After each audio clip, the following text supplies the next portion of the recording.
We are cooking this on medium heat. When the beans are being cooked, crack the eggs into a bowl.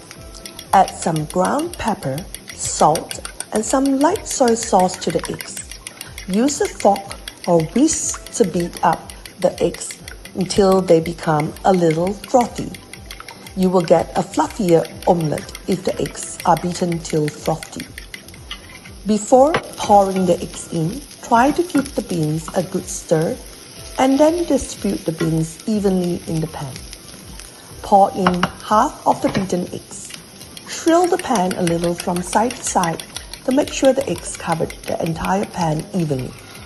Now it is time, give the eggs some time to cook evenly and make sure the fire is again on medium heat so that the eggs do not burn from the bottom part. You can use the sides of the eggs